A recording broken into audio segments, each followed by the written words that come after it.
হ্যাঁ, আরেকটা ব্যাপার হচ্ছে যে এটা আমি নিজেও দেখেছি এবং অনেক আমার শুভানুধ্যায়ীরা আমাকে ফরওয়ার্ড করছেন যে আজকাল আমার দেখা দেখি অনেকেই মানে আমি কলকাতা বা ভারতের টিচাররা যে রিল বানাচ্ছেন সেটা নিয়ে আমি বলছি না, একদম আমি দেখতে পাচ্ছি বিদেশে থাকা অনেক বিশিষ্ট বাঙালি বিজ্ঞানীরা বা ভালো হাই পজিশনে কাজ করছেন, যারা আমি মনে করি যাদের ক্ষমতা আছে স্টুডেন্টদেরকে গাইড করার, যারা একটা ক্যারিয়ারে সাকসেস পাওয়ার জন্য বুঝেছেন যে কী করতে হবে, সেই সব লোকগুলো আমি বলছি কলকাতা থেকে শুরু করে যেসব টিউটাররা they are hopeless, they are all doing it for business.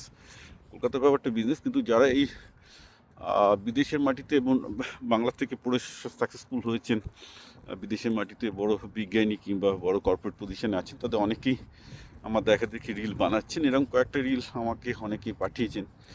আমি বলবো কি এটা অত্যন্ত ভালো, যদি এটা মানে আমার দেখা দেখি ওনারা করে থাকেন, আশা করি সেটা নয়, যদি করে থাকেন তো আমি খুবই খুশি। কারণ দেখুন, আমি তো এটা কোনো টাকা পয়সার জন্য করি না, আমার একটাই উদ্দেশ্য ছিল, আমি চোখের সামনে দেখতে পাচ্ছিলাম যে পশ্চিমবঙ্গটা এবং বাঙালি ছেলে মেয়েগুলো শেষ হয়ে যাচ্ছে এই টিউশনির কোপে পড়ে। এবং বাবা মা প্রচণ্ড গাধা, অবৈজ্ঞানিক, বিজ্ঞানের বক বোঝে না, কীভাবে ছেলে পেলে মানুষ করতে হবে সেটাও বোঝে না।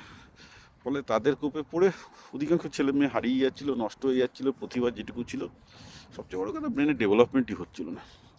তো এখন যারা সাকসেসফুল বাঙালি বিদেশে আছেন, তারা যে আমার দেখা দেখি কিছুটা রিল করছেন, ছেলে মেয়েদের গাইড করার চেষ্টা করছেন, এটা অত্যন্ত আমি খুব মানে খুবই পজিটিভ এবং খুব ভালো লাগছে এটা দেখে।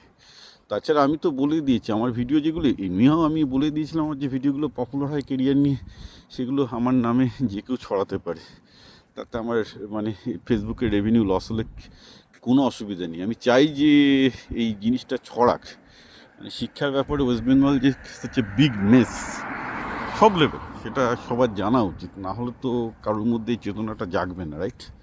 তো এটা খুব ভালো ব্যাপার। এখানে অনেকে বলছেন যে আমাকে আপনার এক্সাক্ট নকল করে আপনার কথাগুলোই বলছেন, না আমার কথাগুলো নকল হচ্ছে সেটা কিন্তু নয়। আমি এটাই বলবো যে আমি দেখেছি তাদের কথা, এটা ঠিক যে আমি যা বলছি তারাও সেটাই বলছেন, কারণ সেটাই তো কথা হওয়া উচিত।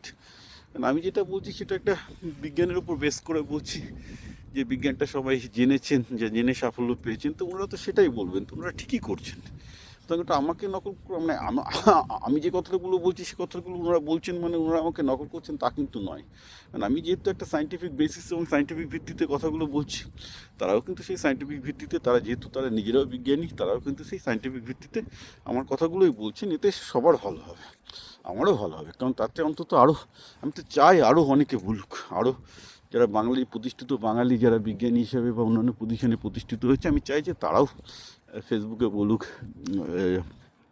ইউটিউবে বলুক, তাতে বরং আরও অনেক বেশি লোক ভরসা পাবে। কারণ বুঝতেই পারছেন কলকাতার এইসব ছুটখাট মাস্টারমশাই টিউটোরিয়াল পড়ায়, কেউ যে এই জন্য পড়ায় এই জন্য পড়ায়, এরা তো আমার বিরুদ্ধে সবসময় নেগেটিভ কথাবার্তা বলে।